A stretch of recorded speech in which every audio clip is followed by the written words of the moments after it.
Bonjour, aujourd'hui on va faire une tarte à l'oseille. C'est une recette qui est dans mon dernier ouvrage. C'est assez simple, pâte à brioche, de la crème, du sel, du poivre et de l'oseille et vous vous régalez. Toujours notre pâte à brioche. Cette fois on peut le faire à la main, on les tire et on fait attention de ne pas la déchirer. Ça peut se faire au rouleau, ça peut se faire à la main et on pousse, voilà. Et on va la mettre à pousser aussi une vingtaine de minutes dans un endroit tiède. Si c'est pas un endroit qui est très tiède, ça prendra peut-être une demi-heure. Il faut juste qu'on voit que la brioche se développe. La tarte à l'oseille, c'est assez simple. On va commencer sur la partie la plus fine à faire des gros morceaux. J'ai pas enlevé les côtes volontairement. Et à la fin, on va faire plus fin.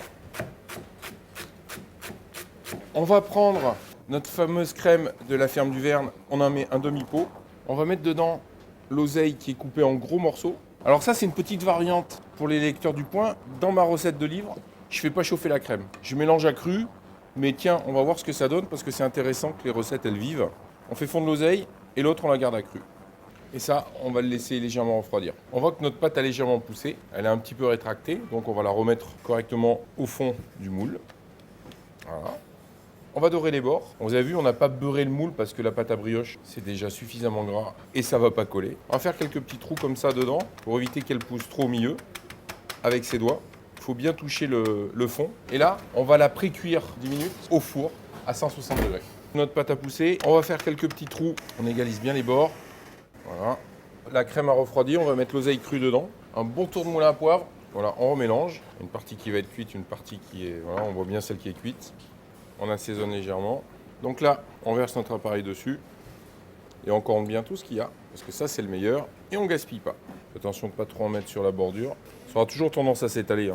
Et là, on est parti. Cuisson 160-180. Faut toujours juger la température du four par rapport à ses habitudes. Entre 160 et 180. Comme on est dans les variantes par rapport à mon livre, là, ça sera une tarte sur laquelle je vais mettre un petit peu de parmesan aussi dessus. Juste au dernier moment comme ça. Ça, c'est de la gourmandise à l'état pur. Ça va être de l'assaisonnement. Quand elle sort du four, on voit que le parmesan, il fond presque.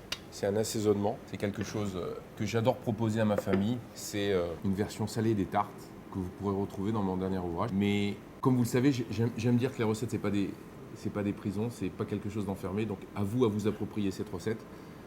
La première, je l'ai fait à l'oseille. Celle-ci, c'est oseille parmesan. À vous à trouver une autre version.